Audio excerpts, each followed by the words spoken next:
Hello and welcome. Hello and welcome to the Modern Romantic Podcast, where we celebrate and inspire romanticism through passionate people doing incredible things. Hello, I live in the constant state of confusion. I'm Trey, and I'm joined by the host of today's show, Emily. Hi, Emily. Hello. I'm living in a constant state of entropy. I'm elementropy. Emelentropy. Emelentropy. Yeah, my name is Emelentropy, and I'm not to be confused with Elementopy or Penelope. And now we know our ABCs. Say that 5 times fast.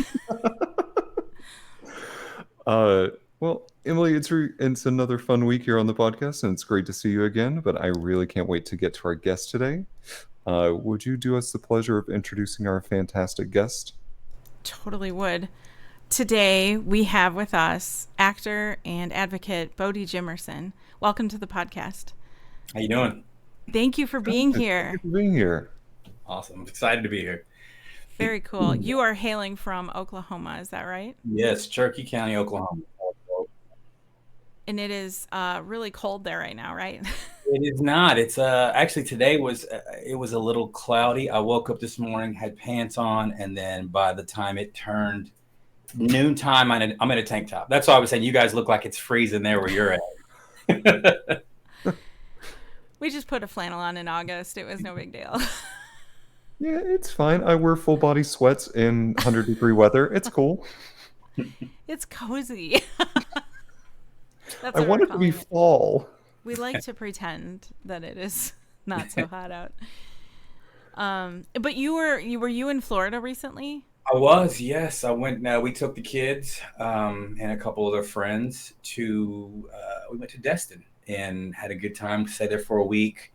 I don't know what we were thinking because we took some teenagers, and that was very, very. That was a heck of a trip. We, of course, we had, we cooked and did all that fun stuff, and going with teenagers and trying to wrangle them up and get them to go places and things like that. They sleep until noon, and I want to get up and I want to go do stuff and go to the beach, and they're just dragging. But we had a good time. Were you like that too as a teenager, though? I'm sure I was. I feel like I probably was. I know I slept. Yeah, I think I slept till at least 2:00 most of the time. Oh, man. In the summertime, yeah. Yeah. Well, you can. There's no school. Yeah. Well, unless you go to summer school, I guess, for some people. But yeah, totally. If we didn't have jobs. Florida was great. It's very hot. It's similar to here. It rains, then it's hot again. Rains, and then it's hot again. Mm-hmm. But hey, I love it. I love it. Liquid sunshine. Humidity. Yeah, for sure. Florida's a lot of fun. Yeah. And you are, did you play soccer as well? I'm wondering if you also were a soccer player. I did. Did you? All right. Really? What? I did. So when I was younger, I played a little bit. I played, I think I was up until, say, middle school. Played with the recreational team here. Then my kids started getting involved with sports and baseball and soccer, and I had to learn all about soccer because once you get past a certain level, all these other rules start to come into play, and different coaching aspects and things like that. So we're not just running around kicking the ball like when they're younger. So you get to a certain point, it becomes pretty hardcore, just like any other sports with baseball or football. So I've had that learning curve as far as trying to teach soccer because I didn't know all the rules. I mean, there's so many rules. It's There's probably a lot that most people don't think exist. Yeah. Strategies and everything. Did you play soccer, Trey? I did, actually. I thought you did. How far did you go? How long? Oh, 5th grade, and I was at. Yeah. I played enough games to watch. I remember very distinctly that there were these sets of twins that were playing against, on our team, a very, very tall girl. And at the time, mid-90s, these kids were making fun of this incredibly tall girl, like, way too much, and just egging her on. So finally, one of the and then we'll go to get and this will Are you are you having a hard time hearing him? Yeah, I think it's his Yeah, mic. you went muffled. okay. Audio. It did that thing again. We're fine. We'll fix it. Did it switch your mic?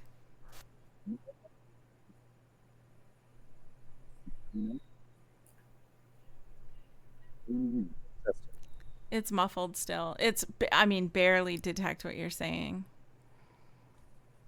It's all right. These things happen. We can edit it later. Testing. Oh, yeah. There it is. There we go. Okay. So Tall girl. tall Oh, girl got up to the starting with those with one of the twins, and just right at the edge, just kept egging her on about her height. She dug her foot up under that soccer ball and just flung it in his face. And the ref just didn't say anything. He just let it go. So I played enough games to watch that match, and I was like, you know what? I'm good. I'm good after this. Wow. So I will say I do have very vivid memories of watching that twin just like hobble down the rest of the field. Um, I don't remember much about playing myself, but that memory will be ingrained in my brain forever. Sandra said, I'm learning a bit myself about soccer as my son now coaches a high school team at a local school. Soccer involved way too much. Oh, and I'm sorry, Josh said soccer involved way too much running for me. Yeah. That's a lot of running. Definitely a lot of 45 minutes each half. Yeah, that's a lot of running for sure. Be in shape. Yeah. I would. Yeah. I look at some of these matches over in Europe, and I'm like, how do you do this? They like live and breathe it.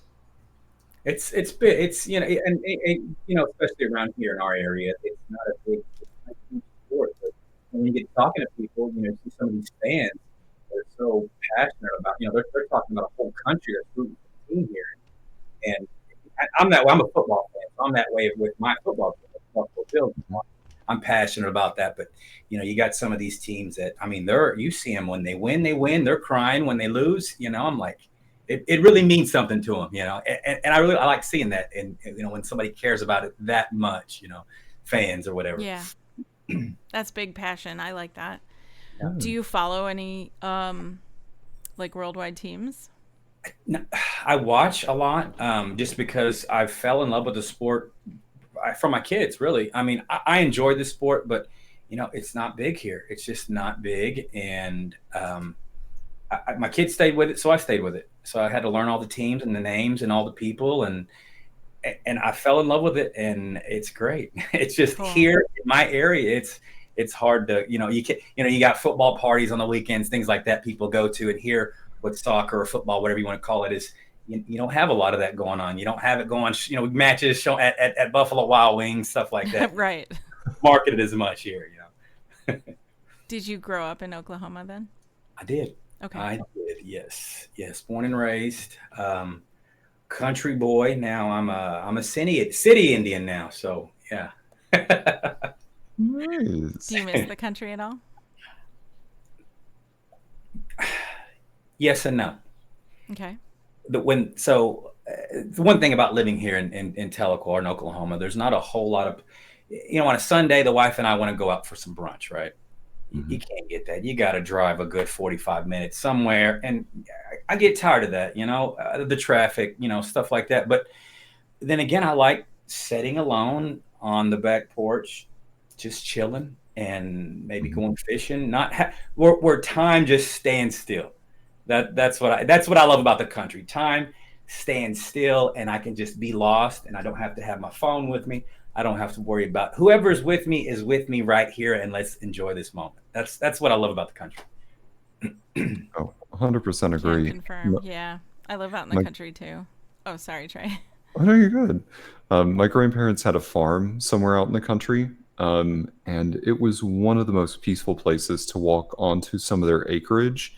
They had like a little piece of a forest behind their house, And just getting lost in some of the places behind there was fantastic. It's easier to see the northern lights up here from here than in the city. Yeah.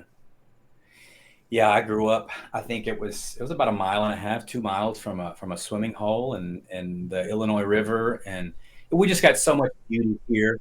So I mean, it is kind of like the country all over the place, here in Oklahoma, especially in our area, Northeast Oklahoma. So we got the lakes, rivers, and just it's pretty laid back. So I got to travel when I want to go and do things. Sure. I got to go an hour. I got to, or even for say training for acting for my acting training, I have to drive an hour, or for any type of gigs whatsoever, I gotta go at least an hour to 3 hours. So I was used to going it. to ask if you filmed locally or if you end up traveling quite a bit. Mostly traveling. Mostly, there's not a whole lot. Trying to build that up right now. I'm working with the team here that's pretty passionate about making films and writing. So I hooked up with some really cool people here in my area. So I don't have to travel as far sometimes, but it's just not happening enough. So you got to go off in the bigger cities, and Sure. got to go where it's happening. Right. Hmm. So your most recent project was, tell us the name of that. The last one we worked on was, let me see, I think we did a native movie here. It's Native Fable Productions. My last one was, Sorry, not to put you on the spot. no, I know. I should have been prepared. Well, they come out at different times, and Yeah, I know. didn't know And that's the thing. So when somebody asks me something, I'm like, I might have worked on something Right. last year ago, and I'm like, I really don't know. Um, let's see.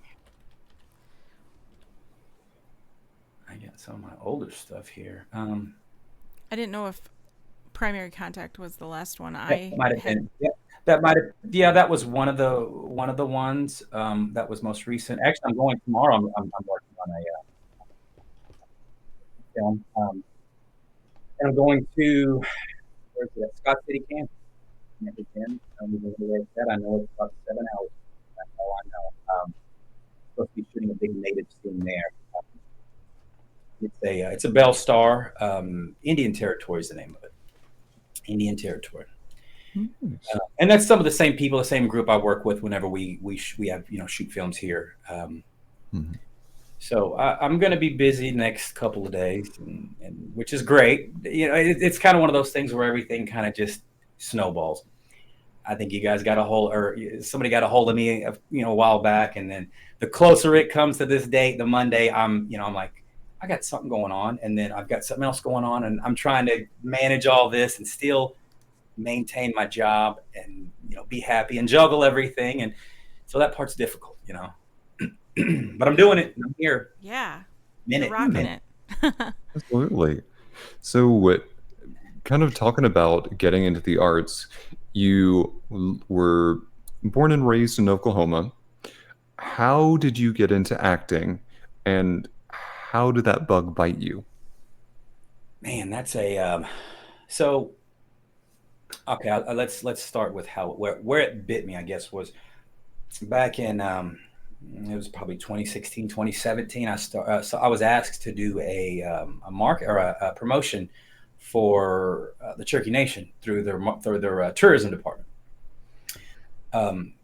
First time anything, I didn't even know. They approached me. Hey, we're going to shoot some pictures. We're going to have you wear some traditional regalia, take some pictures, use your photos, feed you, give you some money. Let's do this. So I did it, and I had a great time. Met some cool people. From there, I became interested. I just wanted to see more. I was like, hey, this is great. People pay you, and they take you around, and they take your picture. Where has this been my entire life? Why didn't I do it? Why? It's just awesome. What am I doing? What am I missing here? So it bit me there, but I think along the line of just growing up, I've always had a passion for anything artsy, I guess I would Mhm. say. I didn't really find myself until I would say COVID. COVID really opened some doors for me. It was a bad time, but it was also a good time where I found myself who I was as far as an artist. and I was able to embrace that. So that's something good that came from COVID, but it painted a better picture for me, and it made things clear. So now I consider myself an artist and an actor, and I've been this way my entire life. That's the crazy thing. I've been this way for as long as I can remember. You said something there that I want to dig in just a little bit of. You now consider yourself an artist. Can I ask why you didn't consider yourself one before? Ooh, good question. Honestly, I don't know. I think it was a head thing, because even now, I get into my own head. I have for the longest of time, I was, I don't know if it's not really ashamed, but it wasn't the confidence to say that, hey, I'm an actor. I am an actor. I put these things, I put these labels on myself, which I know I shouldn't do, but I do, where I feel like I need to be a certain level before I can actually call myself a certain actor or artist or beater or whatever I may do with different arts and crafts or things like that. So I think I struggle with that, but like I said, through COVID, I was able to reflect a lot of that and see that, hey, I really am doing this. I've been this way for a long time, and I think a lot of times back when I was younger, it wasn't a cool thing to do. It wasn't a cool thing to be artist and knowing how to bead. I know how to bead. Or being in the arts. It wasn't a cool thing, especially where I'm, in our area where I come from. It's more macho type of thing to, get into the like sports for instance, just straight up sports. Not what the things like the beading and the acting and the theater. So I was kind of late coming in on a lot of this stuff, and I recognize that, and I see that now whenever I see other actors that have gone through, the college and different specialty trainings and things like that. And I guess that's another piece that I do my comparisons to, where I'm not quite an actor yet because I don't have the training for it, which I know I need to get over that, So something I'm working on. Do you remember there being like a specific event or a specific moment where you kind of went, I guess I could call myself an actor now, or I guess I'm an artist now? Um, it wasn't too long ago, actually. That's the weird thing. It wasn't too long ago. I think I'm gaining confidence with the training that I'm receiving, um, and just seeing myself progress. Because I don't know. It's hard for me to, or anybody, to put whether I'm good or not, right? I mean, if you based on whether you're good or not on how many movies you've been in, I mean, there's people that you would consider not very good because they haven't been in a whole lot of movies, right? So, and I'm like, I haven't been in a whole lot of things, but I feel like now I'm trained, and I have put in some time, in some work, and I'm taking this seriously, and I'm going to call myself an actor. I'm going to call myself an artist.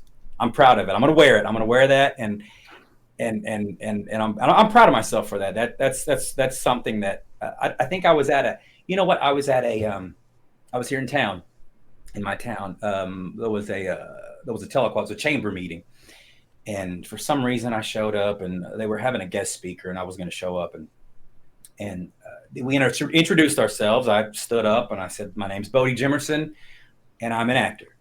And when I said that, of course, some people know me, and they see my posts and things like that, and they know me from doing some acting. But just me saying that, and saying it out loud really empowered me, and I've been rolling with it ever since. I'm an actor, yes, and I'm going to embrace that and run with it. Good for you. Yeah. I'm not gonna lie, there are still times that I'm like, "Hi, I'm Trey, and I'm a singer." We all do that, though, I think, a little bit. Yeah. Yeah. But I love that you're finding the confidence to put that out there and to say what you like to do and what you are enjoying. Because I'm sure that there are even some the quote unquote macho men who would also like to get into acting who may not admit it, but now they've got someone to come to and say, "Hey man, like I saw what you did and I want to get involved too." Yeah. That's and that's my hope, and my hope is also seeing other people that look like me. You know, I got it's funny because a big thing I get a lot of times is from I work with youth, and a lot of times they see me with the long hair, and it's you don't, boys don't have long hair, boy, that's and of course I gotta it's a teaching moment, Yeah. but um and just somebody that looks like me, and I want to be right for them so everybody else can come after me. All these other kids can see me, because I know that helps me a lot when I see other people, when I see people that look like me and they're doing things and they're doing great things. And I want to be there too. I want to be an advocate for that. Couple of comments from our chat. Sandra said, "I love that. Own your art." And Josh said, "I still wish I had enough hair to let it grow long because I would." Josh used to have long hair too, like similar to how long you have yours, Yeah. and I knew him then, and I can vouch for that. Emily, please send me some pictures of that because I did not know that. I'll have to dig those up. I'll have to dig those up. I don't have a lot from then because I didn't know him very well then, but I remember it. I might have one, but I'll have to find it. Yeah. Steal it from one of his scrapbooks, please. Um, I, on the other so, hand, have always had long hair. Josh said, "I can dig some up, Trey." Okay, Oh yeah, thanks, of course Josh. he would have some. Well, Bodhi, in now kind of claiming your actorship and your artistry, what are some things that you notice about your artistry? Like, what has changed since you have now claimed that you are an actor? Um, I've had a friend that I used to work with, really great friend. Her name is Fran Sims. She's a social worker, but she used to always have these sayings that she would this always picked up these sayings she had, and she would say, oh, what was it now? I lost my train of thought. I'm sorry. I looked up at the chat, and That's okay. Yeah, I just um, I'm sorry. I lost my train of thought. But no worries. what was the question? I'm sorry. Since you've claimed your actorship, what are some things you've noticed that have changed in your life? Oh yeah, that's what it was. Okay, so the day I was at um, the chamber, one got up and said, "Hey, my name's Bodee Jimerson. I'm an actor." So my coworker that I used to work with her. She's retired now, but um, she would say basically, you gotta speak it. You gotta speak it out. You gotta speak it out and let the world know. And that's what it did. And I feel like ever since I started to own that, it's been going. It's been happening for me, which is Awesome. weird, but it works. You gotta let it from the top of my lungs. I'm an actor. Let's go, somebody. Let's do this thing. And she's right. I mean, there's a lot of wisdom she had. These little things that she would give me, and I still think about some of that stuff. And she follows me. She sees some of the stuff that I'm doing, and she's not a social media person, so she'd probably get a tickle if she heard me talking about this story right now. I'll have to Sorry, I'm stop. having an audio issue. Sorry, guys, we're having an audio issue and it's muting all of you. 1 second, please. I apologize. Um, we don't want an episode with people muted. I apologize for this. Give me just a moment.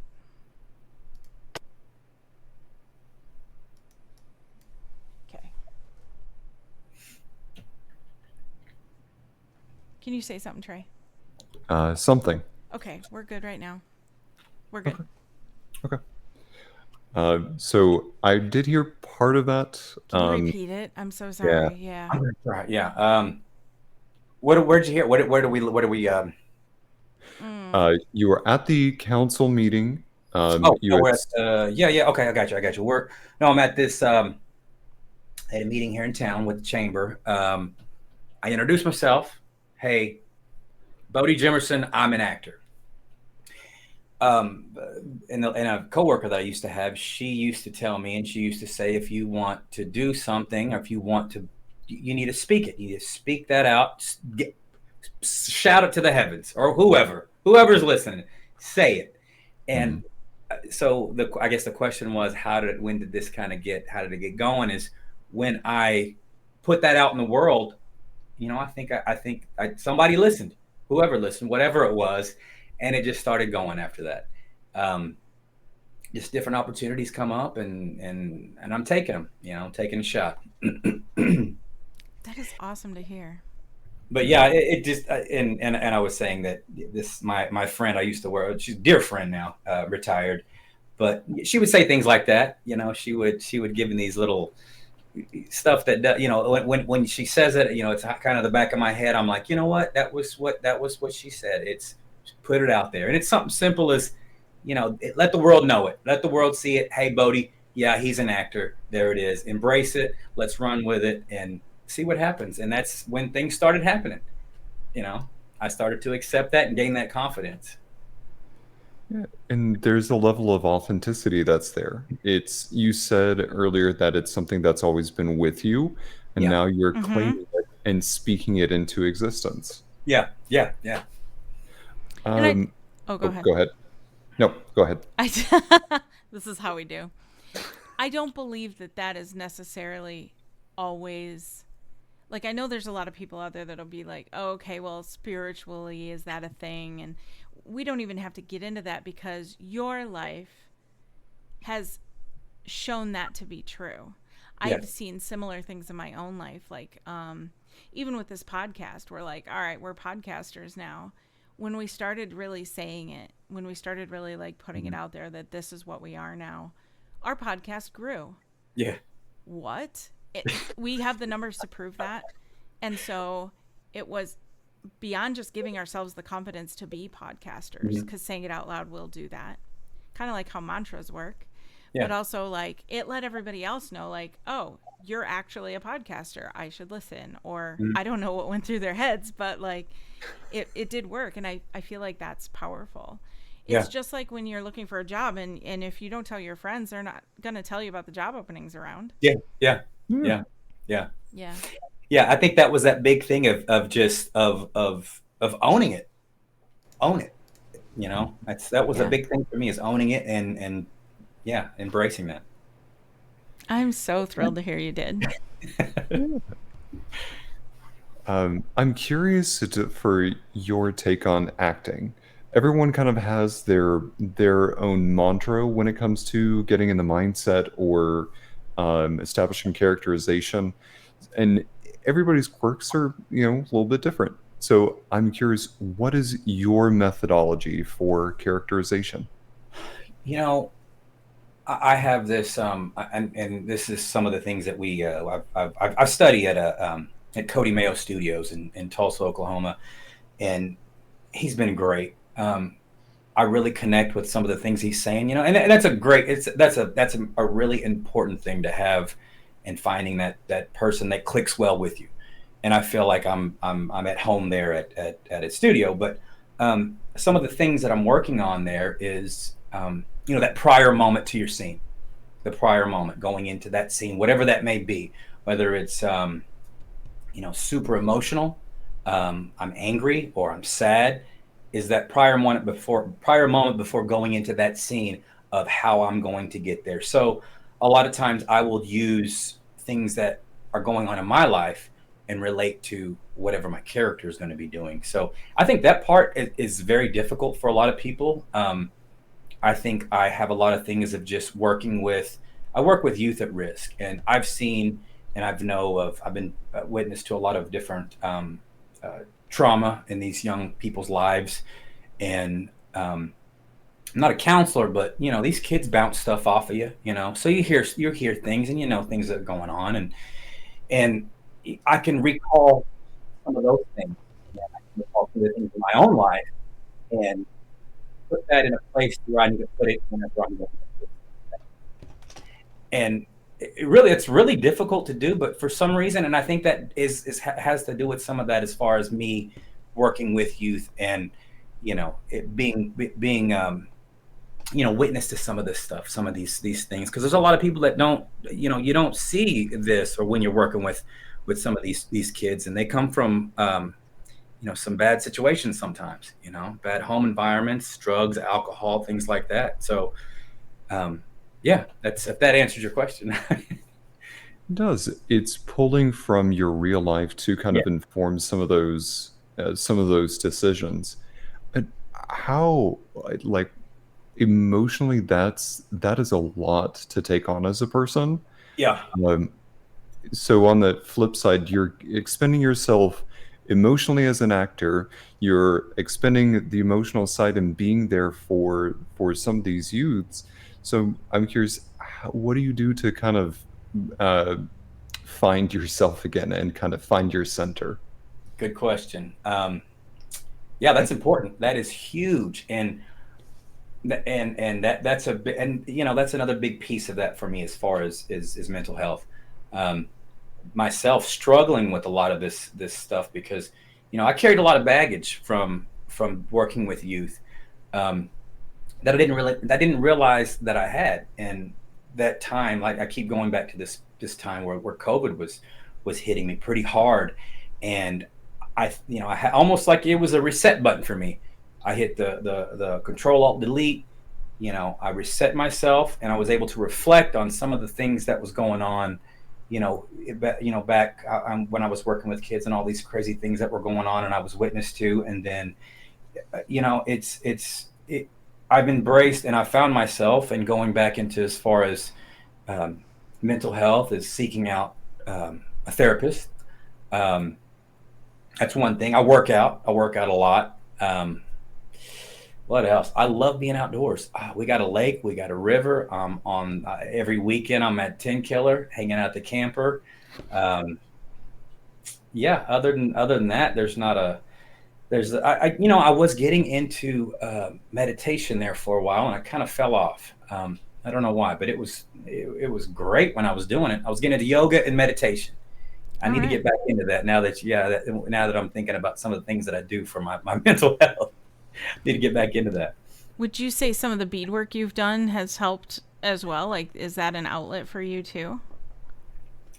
It Yeah, it is. And it's I think idle time gets me whenever I'm just sitting here and I don't have,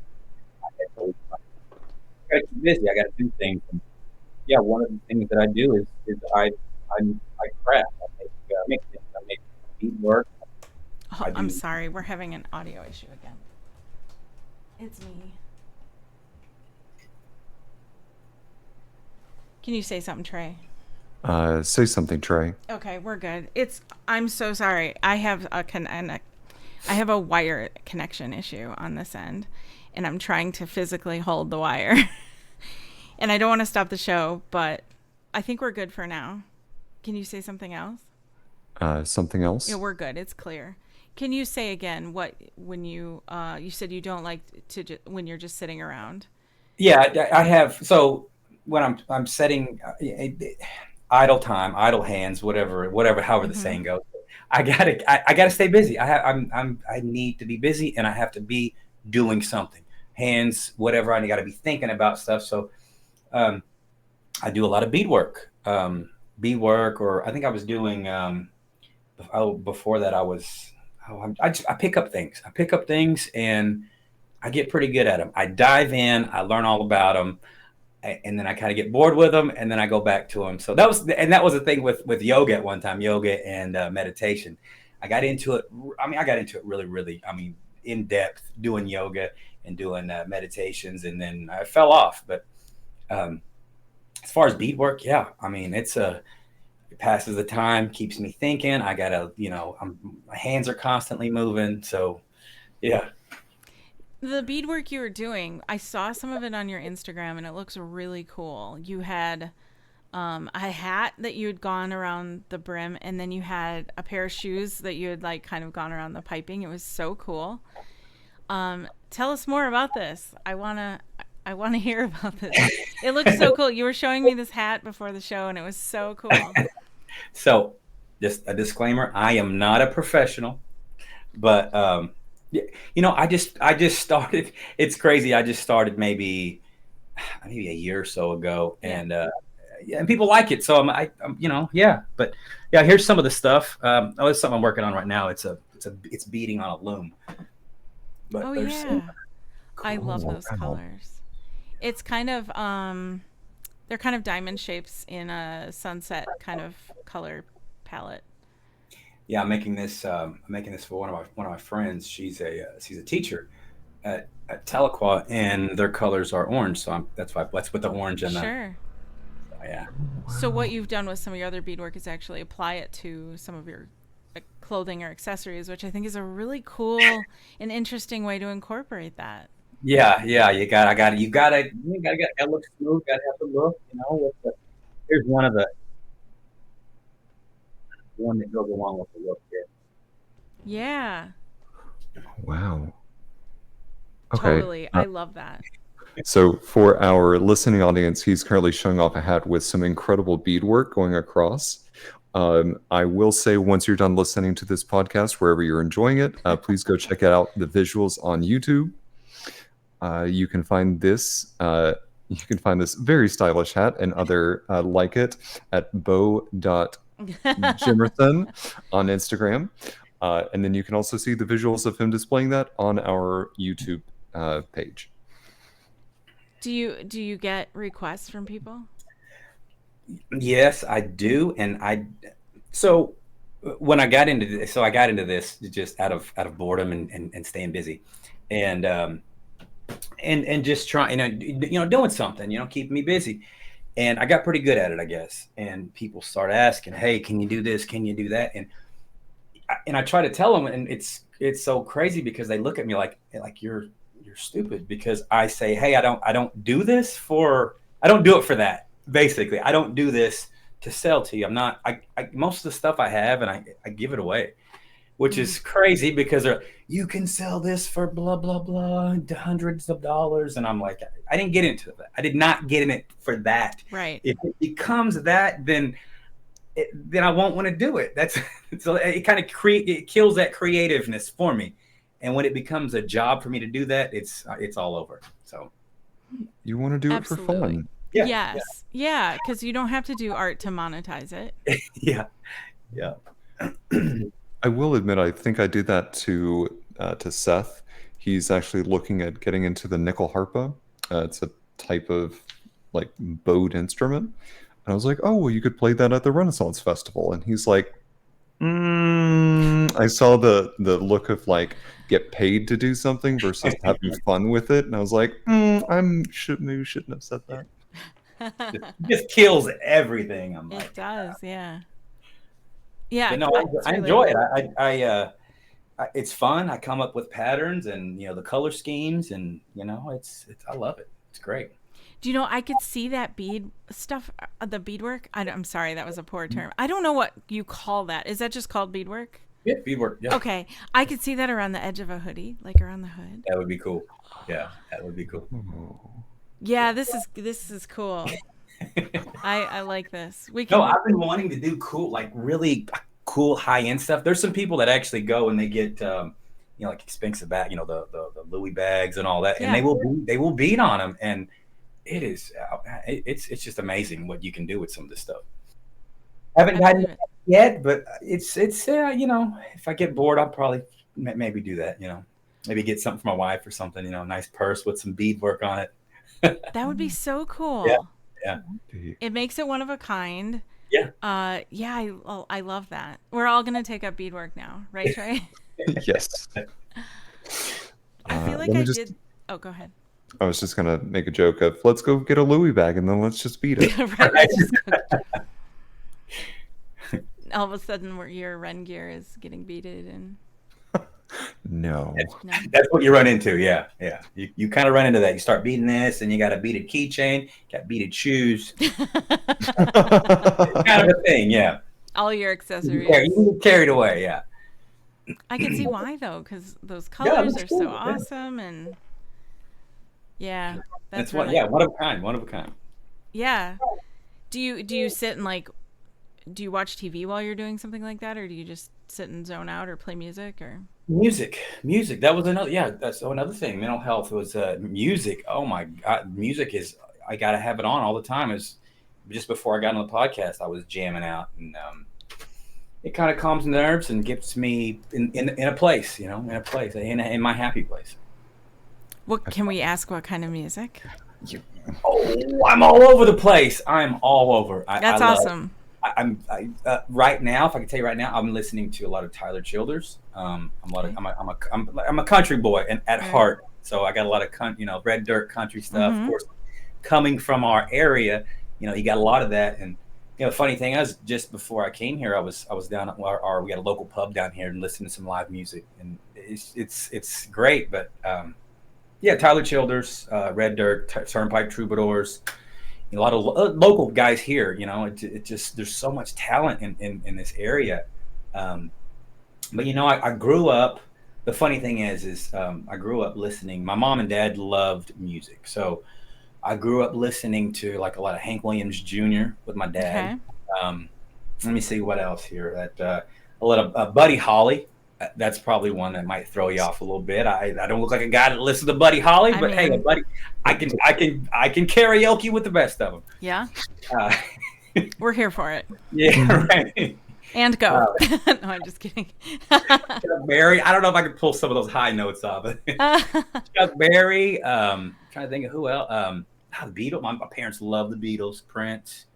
A lot of those old Rolling Stones. Oh man, I'm just all over the place. And then, you know, I got a little older. I started, you know, venturing out to my own thing, and I'm listening to a lot of hip hop, and haven't got into a whole lot of classical music yet. I do appreciate some of it, but I don't, you know, I just don't know enough about it. But yeah, that's all over the place. Pretty eclectic, but I love it. Yeah, similar here. Yeah, I think you got to be, you know. And especially that's the thing, me working with younger people, I got to kind of be up on the, you know, on what's hot, you know, what's to talk about, you know, I got to have conversations with youth, you know, so I got to stay, you know, what's in the now. I can't talk about, hey, let's talk about the, you know, some old school band. They don't know what I'm talking about, you know. No, they want to talk about Taylor Swift. Yeah. Yeah.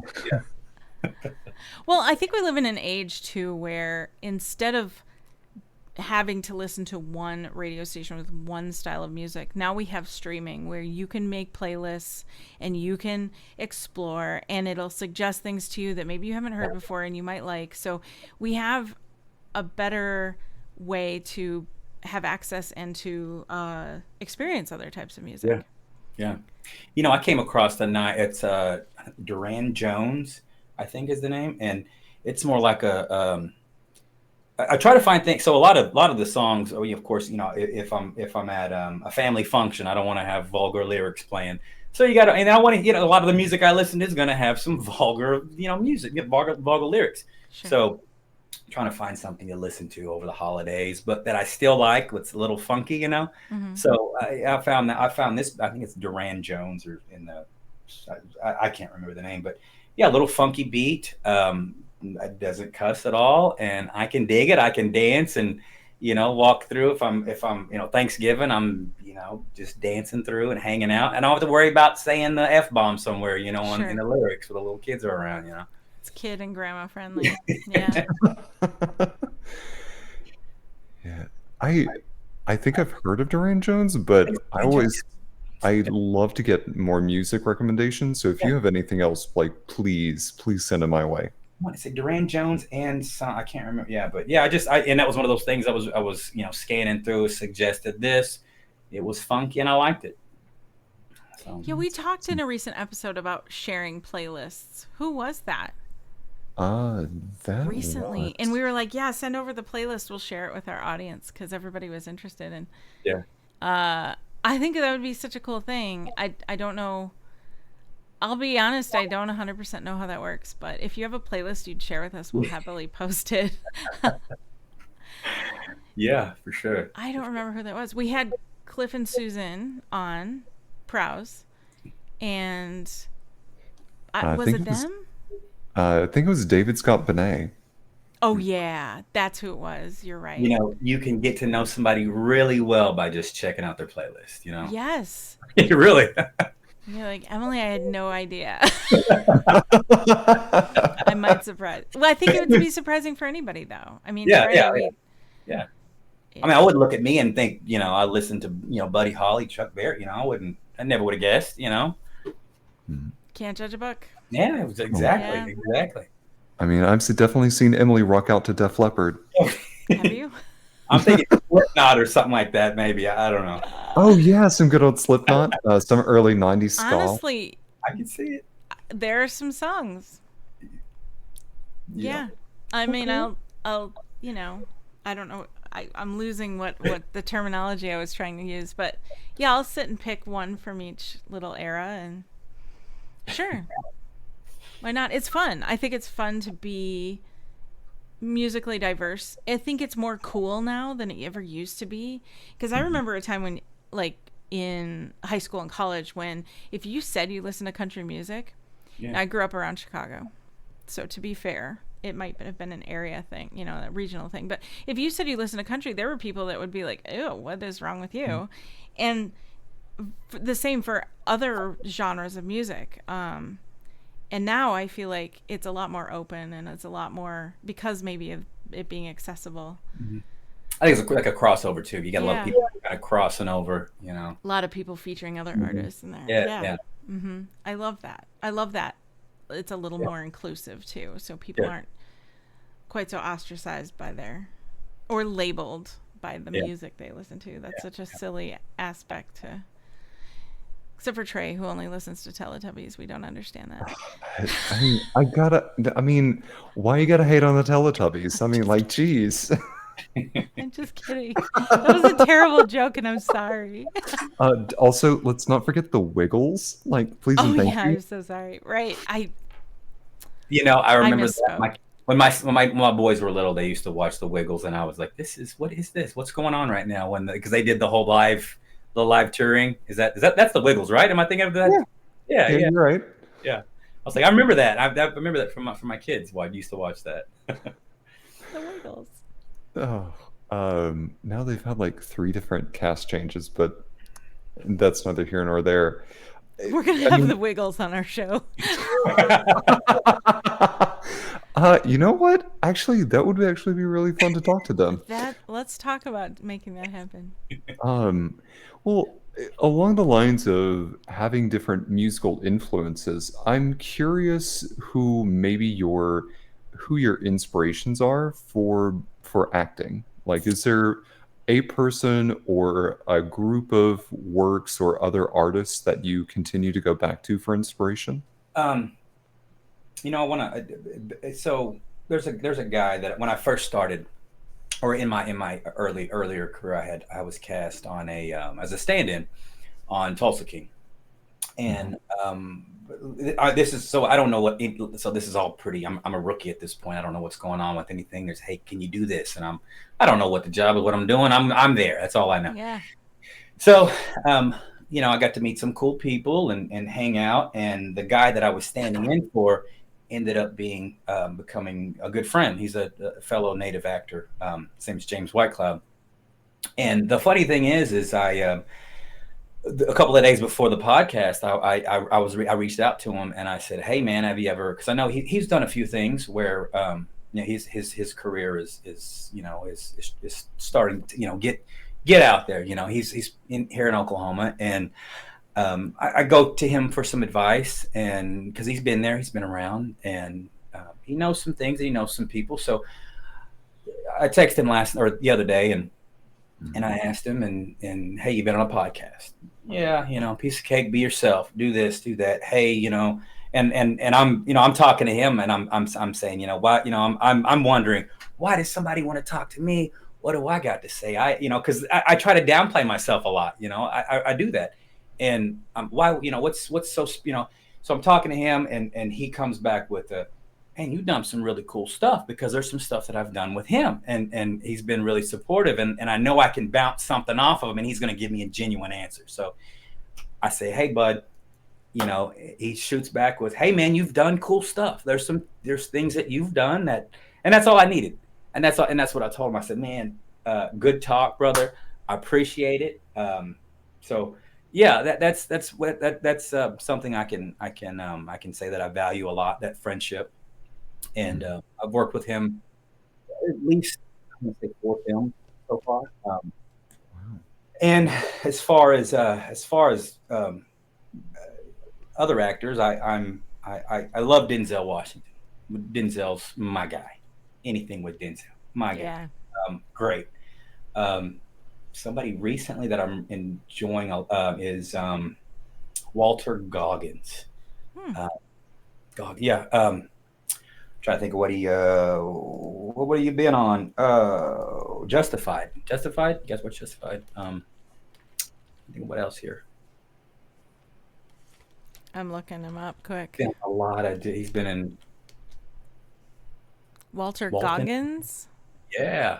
I think I just don't know how to spell his name. Ugin. Oh, he's awesome.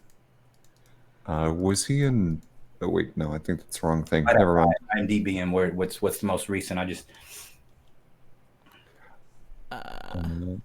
Yeah, I'm not finding him. I think it's Goggins. yeah. That's what I thought too, but it doesn't. Walter. Walton Oh, maybe. maybe- What, no. Maybe it's what WALTHER. Some people. Walton, WALTON. Try that. Yep, that's it. Justified. Sure enough. There we go. Yep. Oh yeah, okay. I know who that is. I saw Fallout. Yeah. Yeah, Fall. That's what I was thinking. Yes. Yeah, Fallout. I No. the geek side of me played the video game too. But yeah, he was fabulous in Fallout. Like, Yeah, he was in. He's all over the place. He played in a Sons of Anarchy episode where he was a transvestite, and I know he was. Maybe he was. I think he was a trans call girl, and man, he played that and he owned it well. And I was like, man, this guy's all over. Then he played he's just all over the place, and I love it, and he's great at everything he does. yeah, I see that. He seems like the type of guy that would absolutely dive into every character and just work it. Yeah, how cool. I feel like once I saw him in Fallout, I was like, I've seen him in other things. And I'm one of those people that has to go IMDb everything. Great. Yeah, Justified. He is great. Yeah, totally. Cow. See, these are why I like having these conversations, because I get to go like, oh, that's this dude. Okay. Yeah. That's why I'm on IMDb. That's why we're all on IMDb. Seriously. Oh, I mean, that's so cool. I mean, what a versatile actor, and what a great reference to go back to and go like, wow, he really can do just about anything. Mm-hmm. Yeah. I'm just like, he can play I'm like, he's all over the place. You can't really, you got to love this guy. I follow him on social media. I'm like, this guy he's it. It's cool. Yeah. He is cool. Yep. Okay. Yeah, and it makes me want to go watch everything he's been in. And that's kind of how that works, isn't it? Like, yeah, I think so. I want to go see everything that Bodee Jimerson's been in. I'm for sure. Sorry. Oh, go ahead, Trey. You were going to ask something. No, I was taking a sip of water. Oh, man, you do this all the time. Stop drinking so much water.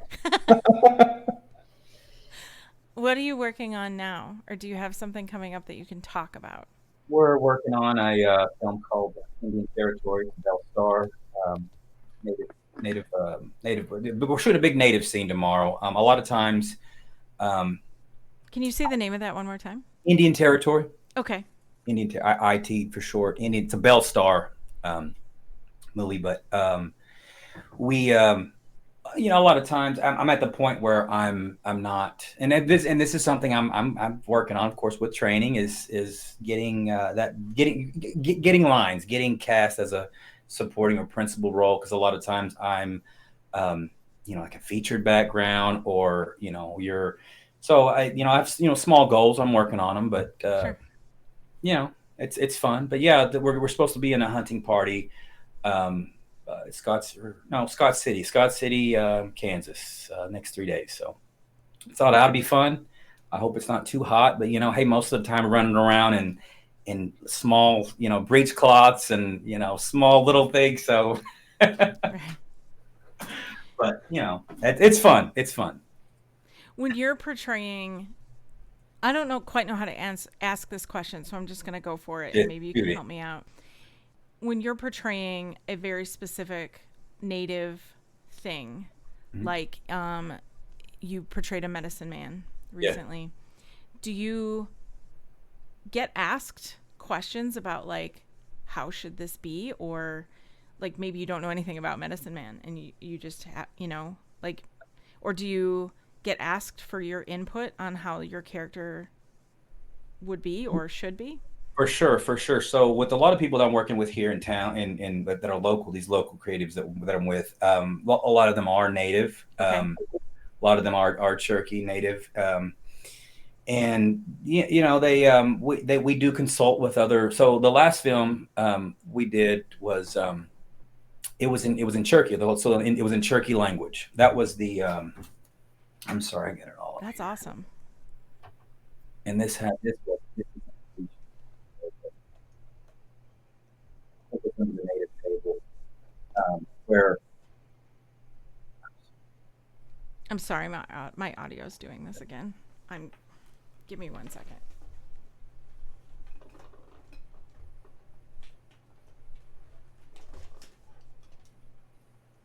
Can you say something, Trey? Something. Okay, we're good. Okay. I'm just gonna replace my whole system tomorrow. Oh, look at my camera. There we go. I'm so sorry. Can you repeat? No, This is embarrassing. So some of the as far as yeah, I mean we do consult with. I mean I do know some things. I don't know a lot. I don't know by far anything about any traditional medicines or anything like that. Sure. But I know some. It's the big part is a lot of times we want to use a language. That's a big part of it. Using Cherokee language. I'm not a speaker. Most of the people that my other actors that I work with are not speakers. So we got to look for somebody to help us with that. We've got a lady here. She's local. Just another town away. Her name's Marlene Ballard, and she helps with translations. Awesome. And a lot of times it's hard to find somebody because being on a movie set or being it's strenuous. You may be here for 10 minutes and we might need you, but you're going to wait here for 7 hours. Yep. It's hard to ask somebody, especially an elder that's here volunteering their time, and you don't want to be you don't really want to be you don't want to be rude to them. You don't want to be so it's kind of tough working with that. So having to accommodate everything, and there's not a whole lot of native speakers, and like I said, there's not a lot that are going to be able to we need younger speakers to be able to do some of this stuff. So wow. Yeah. and that's working with Marlene has helped me to try to I've always wanted to learn the language, but man, it's hard, especially the older I get. It's difficult, and it's some of the things that I can keep up with it because there's some words that I can still recall just from the movie, Sure. from from the things we did. I can still recall some of the words that we used, and I know they're I know what they mean, but knowing having someone there to actually help you when you're going to make, because one little mistake could mean something totally different. Total. Absolutely. I say something and I'm going to look like a fool on the big on so I'm like, I hope I said that right. So I'm running things back to, hey, did I say this right? Did I put the right enunciation on this? So but I think it's awesome. I'm all for it. It is very difficult to know a whole other language. Pause for just a second. Yep, we're good again. Okay. It's doing some of the like songs and other work that I've done, singing in another person's language that I do not speak fluently is challenging because there's so much culture that's wrapped up in that, and you want to do right by the language, and it's kind of a respect thing, at least from my perspective. Yeah, for sure. So with that, um, with some of these things, wow, I got really lost in the sauce of my own thoughts for a second. So give me 1 second to recollect. Um, with that level of respect that you're giving to that language, what are some things that we as audience members can do to help preserve that or help promote that same level of dedication? You know, and the big thing. So I'm an advocate on. I think you said it earlier, but not judging a book or not, seeing, not judging somebody or some for whatever that they may think is important to them, and celebrating it more, I guess I would say. Um, a lot of times, whenever, as far as native people and native speakers, you go back in history on a lot of times, back before, a lot of these native, they couldn't speak their language. You weren't allowed to speak your language, so it's hard for. And I mean, I don't know this for a fact, but I can only surmise that these older folks that are trying to pass this stuff down, it may be, there's some trauma there.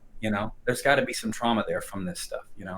And just knowing that, and knowing, I think, some of the younger generation on what's going on, and to help to understand some of that, to connect, and yeah, blending in the two, the young and the old. Somehow, don't know how to make that happen, but I think some way where the youth sees more of this as, hey, they don't. It's not that they don't want to teach us, but they've gone through some stuff, and maybe they need to process. You know, Mhm. so Sure. that's what I can encourage, and that's one thing. I was approached from someone from Cherokee Nation's language department. Found out I was an actor and asked me if I wanted to do some voiceover things with some voiceover work for some. They do a lot of. I don't know if you've checked out the Cherokee Film Commission. Um, but they do a lot of stuff there with language, and they're trying to revitalize language through, like, cartoons, things like that, animation. And I heard her when she approached me at that. I was, yeah, let's do it. Holy cow, this is great. It's right up my alley. Mhm. So I'm excited about that. Just waiting on the phone call, ready to rock and roll.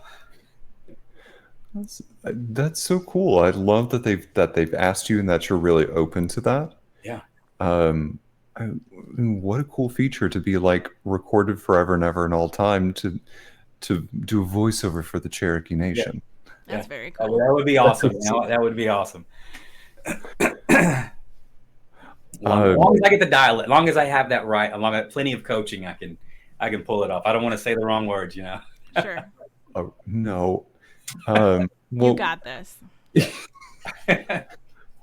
small story. There was back in college, they were, I want to say that they were rehearsing a song in Chinese, and they were going through some of the translations, going through the pronunciations, and there's a very particular way in which some words have to be enunciated, either with the inflection to go up, go down, be kind of monotone, what have you. At least that's how I understand it. And during the pronunciation, they felt like they had done such a good job. They had someone who spoke fluent Chinese to come in and make, like, kind of correct them. Um, and during one of the rehearsals, the person was writing down notes and just stopped afterward and said, "Stop, stop, stop, stop." And they go up to the director, whisper something in his ear, and he turns around and he says, "Everybody, when we get to this word, I need you to go down with the inflection, not up." And all of the students went, "Why?" And he said, "I can tell you later, not now. Just no." Apparently, the way that they were pronouncing it, it was the difference between something like water and an expletive being said just on the way that they were The inflecting. inflection. Yeah, Yes. Wow. yeah, yeah. Um, I know nothing of what the Cherokee language sounds Yeah. like. but I can only imagine that just the wrong thing, and you are completely changing the meaning of a Very, sentence. very similar, yes. And as far even like with the written with the syllabary written language, you can mess up on certain things where it would change one word from this to something totally, yeah, something totally different, yeah. So yeah, you got to have somebody that knows what they're talking about. It is crazy. Um, Bodie, I have just a couple last questions to ask you here. One of the things that I always like to ask other artists is if you were given a chance to sit down and have lunch with one person, dead or alive, who would you want to have lunch with? He's already thinking. Holy smokes, that's a tough one. It's like one of those questions you hear all the time other people ask people, but you don't really think about it yourself always. You know, that's a good one. Honestly, I would. So, little story. My great grandma. When I was a kid, she was, and this is so she was bedridden. In her, I was a young kid, but I remember I used to hop up in her bed with her, and she used to get these things called Meals on Wheels. I don't know if Oh anybody's yeah. familiar with those, but they zip around in a van. Anyway, she would have these Meals on Wheels, and so she had a stroke later in life, and she was only able to speak Cherokee, which is crazy, right? So she knew English and Cherokee, but she was after the stroke, she was only able to speak Cherokee. So Yeah. she would speak to me in Cherokee. Of course, I'm a little kid. I don't know what she's, but I'm hearing it, and I'm, so I used to crawl up in her little, she had one of the automatic beds to help her up and down, and she'd have her Meals on Wheels, and I'd be there, and she would talk, and she would, speak in Cherokee. So if there was anybody, it would be her to talk to her. I think it'd be, Oh. sorry. No, do not No, do not. apologize for that. No, that's awesome. But That is yeah, a phenomenal answer.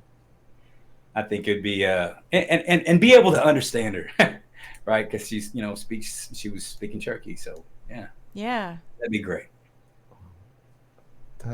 What a fantastic answer. That's one of the best ones for sure. Seriously. Um, my other question is, we want to make sure that our listening audience can stay in touch with you, either to keep up with you as you continue your acting journey, or find out whenever you're going to bead the next Prada bag. Where can our listening audience stay in touch with you and your artistic journey? I'm at Bodee.Jimerson at Instagram. And then you can follow me from other places there. I'm not the greatest at social media, but I'm working on it. Now that I've embraced myself as being this actor. Yep. I need to start posting more, start getting it going. Put it out there more in the world. One other question I had too was, for somebody who maybe wants to kind of follow in your shoes, maybe they want to get their feet wet acting and this feels beyond them. Maybe they're not to the point of saying I'm an actor yet. Mm. What advice would you give for somebody who wants to maybe just start out with no experience and wants to try it? Have fun. Have fun. Just when you don't have fun anymore, maybe it's time to relax or go bail out and try something else. That's how I see it. If you're not having fun, you're not going to do well. You're not going to, make that a priority, make that go to those trainings, go to those study or whatever you got to do. If you're not having fun, at least that's how I feel. I'm not here for a long time, but I'm here for a really, really good time. So that's how I see it. That's right. Life is short. Mm-hmm. Good answer. Good answer. Well, Bodie, I've got to say, this hour has flown by. I have so appreciated you sharing your artistry and championing the fact that you are an actor. Yes. Yes. So sincerely, thank you so much for spending time with us here today. It was a pleasure. So awesome. We can't wait to see what you do next. Yeah. Be on the lookout for sure. I'm all about it. Absolutely. Well, as we close this episode out, this episode, along with probably every other episode, will be dedicated to Joe Capone, our moderator, fellow comedian, passionate encourager, and greatly missed friend. You can find us pretty much wherever you tune into podcasts. For updates, announcements, and more, follow us on social media under Modern Romantic. Thanks, everybody, and go have fun. Have a great